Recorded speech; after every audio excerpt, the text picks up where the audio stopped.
What's up? It's a Thirsty Thursday. It's Rumor and Innuendo. I'm Dominic D'Angelo of AdFreeShows.com, SEScoops.com, podcast Heat Wrestling. Dang it. And I'm here with Mr. Robert Karplis, WE Creative _ish. Robert, happy Thursday. How was winter for you? Did it show up? Warner Breeze said, hello, R&I. Will Dom finally get the intro right today? No. Podcast. No, he will not. Actually, it was chilly this morning. It was like 52 degrees outside when I first went out there. That is a little chilly in Florida. Didn't love that. I don't love 26 up here either. It feels like 16. 52 is fine. I just wasn't expecting it first thing in the morning, like bringing in the trash. And I was just like bringing in trash bins, and all of a sudden I'm just like, ooh, that's a little brisk. Like that Lipton brisk iced tea. That's brisk, baby. Mm-hmm. Willie Thornbrew says the fact that the intro is always wrong is what is right about it. I don't know about that. No, Willie. That's not. Split the landing all the time. Now I'm in a funk. I'm in a funk, and not a Terry funk. Wrestling Old Head does your old co-host Road Dogg shtick. Yeah. Ladies and gentlemen, boys and girls, children of all ages, Podcast Heat proudly brings to you its podcast champions of the world, which I believe would probably be one of the other Conrad shows. Oh no, it definitely ain't Booker T. By the way. So I watched NXT Deadline. I talked about it with Scott. The one thing I forgot to talk about, Booker T is so bad on commentary that I'm starting to think he signed some sort of NDA and they're just trying to keep him happy. Interesting. You don't like Booker T on there, huh? No, I do not. Dre Owen says, hello, RNI. TK has yet to announce any matches for the pay-per-view. Did he forget? Also, Dom, are you so excited? I don't know, Dre. I got to think about it. Maybe. Anyway. Maybe I am. The pay-per-view is not until December 27th. Yeah, they got a little bit of time. I think maybe Tony Khan's factoring in Christmas and the holidays. Well, it's also that's my birthday. That's the most important day of the year, Dom. Oh, is it? Yes. Well, I did not know that. Now I'll have to make they will be in beautiful Chicago. Is that what you're doing for your birthday? Going to World's End then? No, I'll be in Manhattan. I'll be in a real city. You are going to be in Manhattan that time. Oh, nice. I'm going to be in Manhattan that weekend celebrating. Oh God, I'm at the age where I don't remember how old I am. Isn't that great when that happens? No, I used to make fun of people. They're like, "How do you not know how old you are?" And then I just paused for a minute and I had to do math in my head and realized I'll be 43. My goodness, Robert. Wrestling Old Head asks, what do you want for Hanukkah? I want to be able to understand this damn Continental Classic bracket. I'm starting to. It's been several years. It's slowly starting to make a little bit of sense. 8 crazy rounds, Robert, for 8 crazy nights. That's what that was what we did last year for BRCW. We did Festival of Fights. Yeah, nice. It was delightful. That's where we had MJF. Oh, yeah. The best booking of MJF all year. Ooh. And certainly the best booking of MJF for 2025. Can't wait till he's. I was gonna say I can't wait till he's back. There's nothing where I'm like, man, I wish MJF were back on TV. He's the Joker. He's like the Joker of Batman. You don't have a Batman right now. Did you just have to clarify what Joker you meant? Well, I didn't want to call him like a Joker, like Steve Miller Band or anything like that. No confusion there. I wanted to make clear. I'm a journalist, Robert. I want to make sure I'm clear in my words. I assume that this was you were talking about Joker's Wild. See, it could have been that too. The old Jack Barry game show. Mm-hmm. Yep. Don't want to screw up with that. No, but like he doesn't have a Batman. Sorry, what was that bell? Did someone just say you were right? Like, what's going on here? What's that? I heard a little ding. Razor has a razor keychain on his collar, and that's what's hitting his dish right now. Oh, good. I was hoping there'd be more ambient noise on a Dominic D'Angelo broadcast. I brought some wind chimes. Well, speaking of things that blow, let's talk about Dynamite. Actually, no, I can't say that. Winter was coming, and there was blue and gold and guys. Speaking of winter coming and blue and gold, You already know what time it is. It's time to level up, and Blue Chew has just dropped something crazy. I'm talking next level championship belt gold plated energy. Blue Chew Gold. I love that they did the blue and the gold right now with the Continental Classic. But Blue Chew Gold is the newest innovation from the #1 chewable ED brand. This ain't your grandpa's little blue pill. This is the 4-in-1 beast that's setting the gold standard for performance. We're talking 2 ingredients for blood flow to keep that rocket pumping, mixed with apomorphine and oxytocin to turn up the arousal and connection in your brain and body. And we've got a special deal for our listeners. Get 10% off your first month of Blue Chew Gold with code RUMOR. That's promo code RUMOR. Visit BlueChew.com for more details and important safety information. And we thank Blue Chew for sponsoring this episode of Rumor and Innuendo. Yeah, Blue Chew Gold, baby. Go for the gold, everybody. Go for the gold. That's it. That's it. I think that's rolled gold pretzels. Oh, man, I love rolled gold pretzels. They are delicious. There's not been a better pretzel innovation. No, there really hasn't. There really hasn't. There was a short window of time. There was that Snyder's of Hanover. Snyder's is pretty good. They were good. That was a big thing for a short window of time, but that's not an everyday snack. I'm not much of a snack guy, but if I was, I would see Devin Dowling throwing out combos. This is a man who thinks that Hot Pockets are fine dining. I'm not a combo. Honey, let's get the Elios. Dre Owens earned his daily ban by saying bugles. No one's eating bugles. You put them. No, they're terrible. Maybe you put them on your finger. That's it.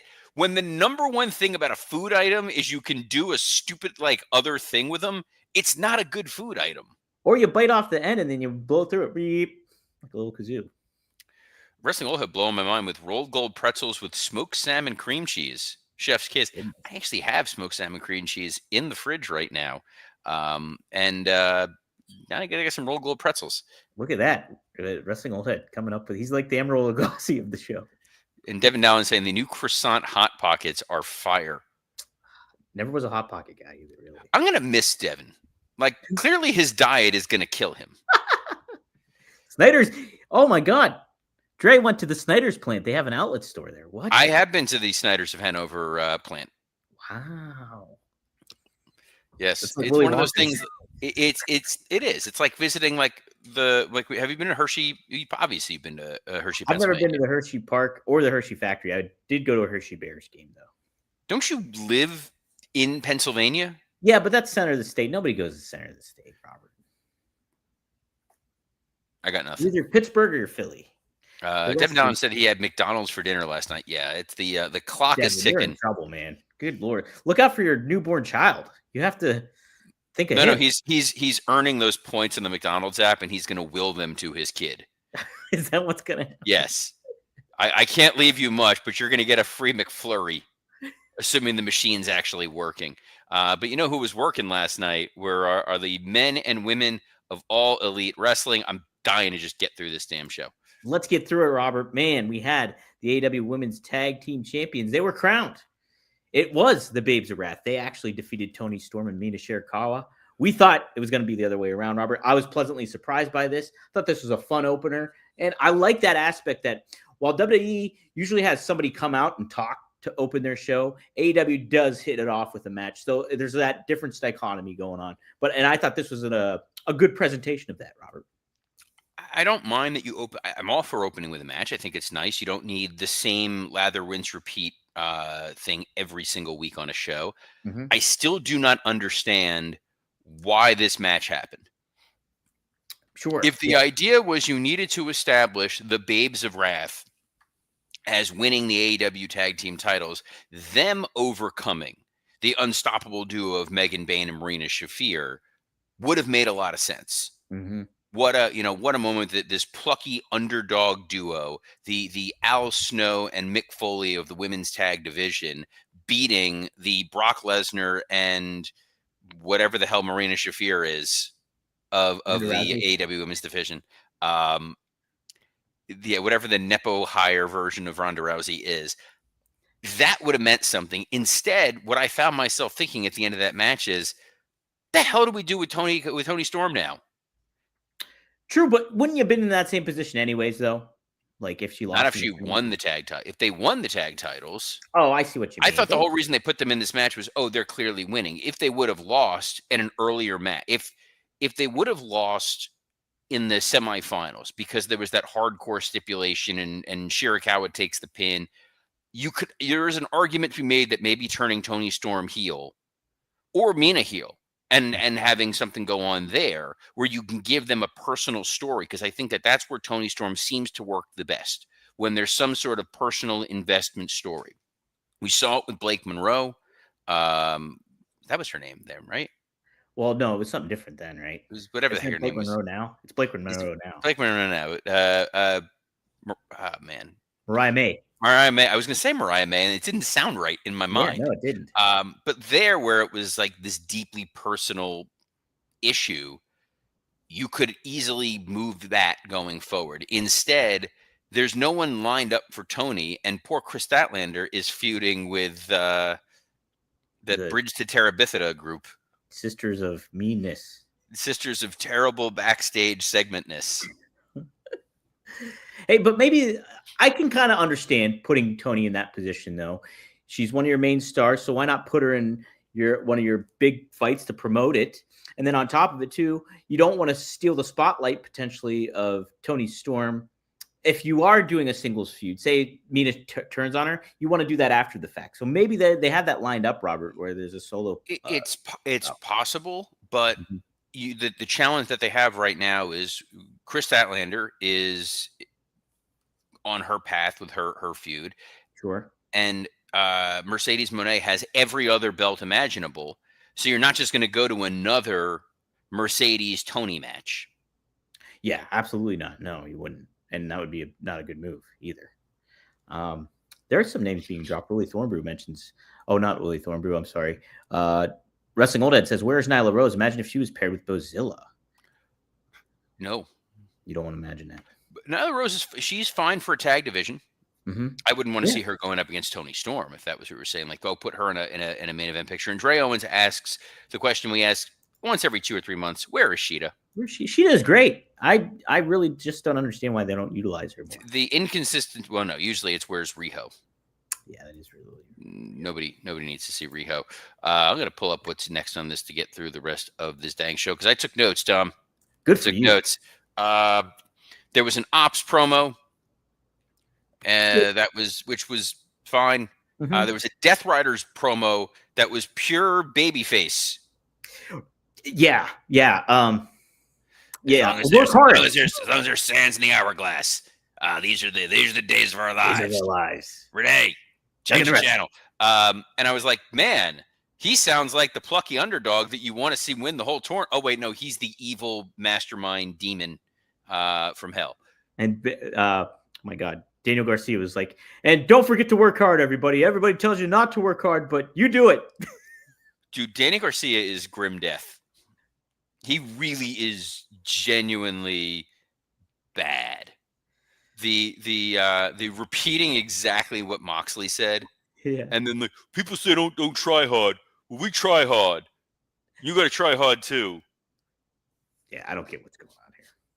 What this Death Riders? It's dead in the water, and even more so now. It's just like they're not a threat. Claudio, there was the notable absence of Claudio not in that segment. Right. Well, Claudio, who also lost on Collision to Mascara Dorada of the famed Kenny Bunkport Doradas. Oh yes, of course. I don't know why that amused me so much, but it did. Jungle Boy Jack Perry took on Kazuchika Okada. Yes. I tell you what my big takeaway from this match is Okada hits really hard. He makes it look believable. Good match, good, clean win for Okada.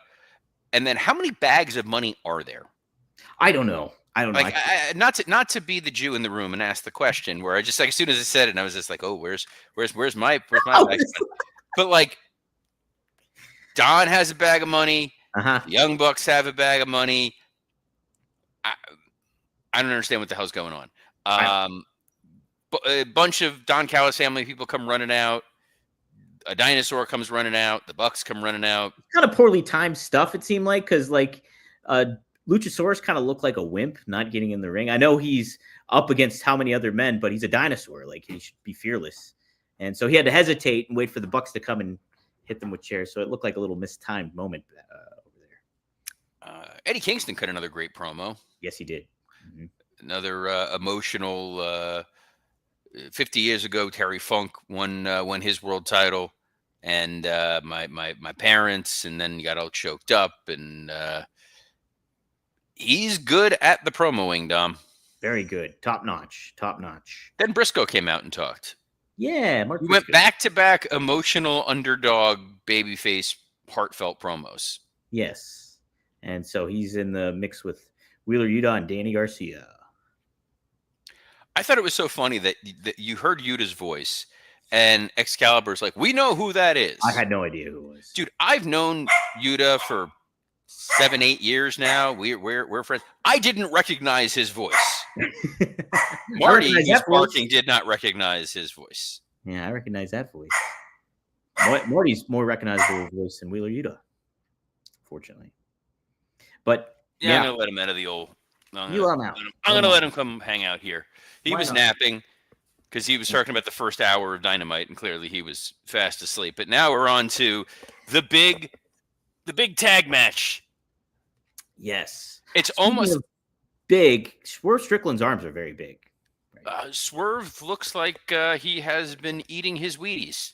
But taking maybe a little creatine, I'm thinking. How dare you? He does not have Barry Bonds. Actually, he does start getting Barry Bonds' head. I'm fully going to text that to him right as soon as I get the dog. I'm going to write, "You're getting Barry Bonds' head." That's great. He's side by side of him. Swerve Strickland with the Pirates, and then Swerve Strickland with the San Francisco Giants. Yes. People who looked very similar to you and I yesterday said that Shibata's pretty much in this match to take the pin. Yes. You'll never guess what happened at the end of this match, Dom. Shibata, he took the pin, Robert. Get out of town. He did. I love how Hangman and Swerve got along and then would forget that they're not supposed to get along. But, oh wait, no, we're going to stare at each other and yet still easily beat the Ops. Yes, yeah. Fun match, though. Fun match. It was fine. It was inoffensive, but it did not feel like. If I were to tell you it's the Ops versus Hangman and Swerve, and it's Hangman and Swerve teaming up for the first time in who knows how long, because I'm sure at some point in recorded human history they've teamed up. This was just kind of there. Yeah, yes, I agree. It was a good match, but and I think that was further accentuated by Hangman's promo later on. It was short, but it was just like your boilerplate Hangman promo. His promos have gotten so bad. It's the same thing. It's, I'm going to yell, and then I'm going to whisper, and I'm going to get back the title, and I'm going to put it around my waist, and I'm going to snap the belts, except it's actually Velcro. It's so, just pick a new cadence. I'm begging you. Yes. Watch something other than whatever it is that you're watching. Whatever it is you're watching. Game of Thrones, maybe, Robert. Maybe he's channeling Jon Snow, because winter is coming. Well, Jon Snow was a terrible promo, and so is Hangman Adam Page. We got Kyle Fletcher versus Speedball Mike Bailey. Hey, we didn't call this one. I slept really well last night, Robert, because guess what? Speedball Mike Bailey, he won. And it was a Continental Classic match, and if his babyface is going to win in the Continental Classic, Marty, you know how he's going to win? It's going to be a fluke roll-up, the best snack available. The official sponsor of the Continental Classic is the delicious fluke roll-up. That's right. Every single match, like the number of matches, it's like the old Survivor Series rule where only in a Survivor Series is someone going to win with a clothesline. Yes. Only in the Continental Classic is someone just going to randomly win with, he caught him with a small package over and over and over again. And guys, if you're worried about your small package, BlueChew.com promo code rumor. Yeah, BlueChew Gold, baby. Look at dude, he is fully taken over the camera. I don't even care. I'm just letting him. Yeah, you know what? You're getting better. You're getting better insights from the dog, which he's is got fine. good camera presence. That's it. He's got better camera presence than Hangman. He's got a better camera presence than poor Kenny Omega, who I like that Kenny Omega's new character is just guy getting woken up from a nap. Yeah, remember The Office with Robert California, like James Spader? He's kind of like James Spader, Robert California. I will not let you besmirch the great James Spader by comparing him to Kenny Omega. It's just like Robert California, though. He would just like be in the office and they just like walk through, and you're like, oh, there he is. What's he up to? Kind of what Kenny's doing. I also would have been like, hey, Kenny, remember when Jack Perry was getting the crap beat out of him earlier? Who are you? Couldn't have. I was watching those Riho matches. Loves him some Riho. Main event. Joe versus Eddie, Robert. Joe, it sounds very workmanlike. Yes, it does. Like they brought like a pail with them to wear wearing hard hats. Hey, Joe and Eddie are fighting outside. Hey, want to go watch it? Want to go? Thanks, Hook. What the hell was that? That was my anyway, what'd you think of this world title match, Dom? So I was thinking, okay, this is going to be a different type of match than what we saw throughout the whole card. It was. And it was more of the lane of a Samoa Joe match or an Eddie Kingston match because they did a lot of chops and slugging and trading. And I'm just like, not my cup of tea necessarily. I don't necessarily like the chop trading and all that crap, but it did fit their bill. And I did think ultimately it was a good match that conveyed who both guys are. So take that for what you will, I guess, Robert. What do you think? I thought it was fine. It was a perfectly fine. It was an Eddie Kingston, Samoa Joe match of what you would get in 2025 for these guys. Right. Eddie's never going to be accused of being the world's best wrestler. He's going to be kind of a clunky brawler. We got a clunky brawler out of him, which was okay. And he was there to get murdered. And in the end, he got murdered. And that was fine. Mm-hmm. Yeah, no, I was okay with it. Obviously Samoa Joe did the little hat tip to John Cena. Did you like that, or do you think that's promoting the other promotion? So I don't know about that. That doesn't bother me. Yeah. I think that it's one of those things that everybody in wrestling can go ahead and celebrate it. I don't think that there's anybody who thinks, well, because Joe did that, now people are going to go tune. I wasn't going to watch that John Cena last match, but then Samoa Joe did the little thing, so now I gotta clear my Saturday night schedule and make sure that I tune in on the cock to watch. Did you notice though? John Cena did share that image on his Instagram of Samoa Joe. I don't spend that much time. I don't use Instagram. I'm very old. Oh, that's right. Yeah, you're not an Instagram guy. No, I think the last thing from Instagram is from like many years ago. Wow. Not a thing I use. It's just I committed to Facebook, and I was just like, all right, I'll just stick with Facebook for a while, and that was fine. That's where we have the Working Stick Facebook group, by the way, if you're not a member of that. A lot of people on there say nice things about Dom. Oh, plenty of nice things. Yeah, they love me. People also pointing out that I think Monday and Tuesday's episode of Rumor and Innuendo were not available to download on podcasts. So you may want to check the audio. I mean, yesterday's. I don't think I posted yesterday's, but the other two are. The latest two are. Otherwise, hold on a second. Dre Owen says Robert's still using MySpace. You know what? I never used the MySpace. You never use it? Nope. Didn't use MySpace. Didn't understand the appeal of it at the time. It's a little overwhelming. It was. It was a lot of. There was a lot of like sparkly graphic stuff and ranking your friends. And I was in college. I didn't care. And then Facebook came out, and I was like, oh, okay. Facebook. I joined when I was at WWE because I had left. You still had your university account because it was specifically. I still have my UF ID. Yeah. Because it was specifically a college. A college thing. I had just left that. I graduated in December, started in February. So I still had an active UF ID and joined Facebook, and there you are. Yeah, there I am. I was clearing university. Golden Eagles, baby. Blue Chew Gold. Promo code Rimmer. How about that, Tom? Any other final thoughts, takeaways from this show, Dynamite?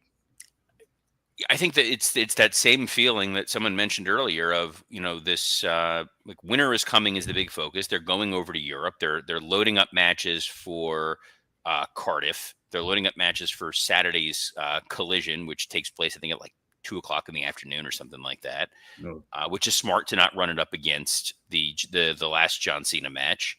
Correct. But the World's End pay-per-view, always feels like an afterthought of a show. Doesn't it? Yeah, because certainly we got that vibe last year, I believe. Like, it was just we got they're building up this FTR tag match against the Gun Club.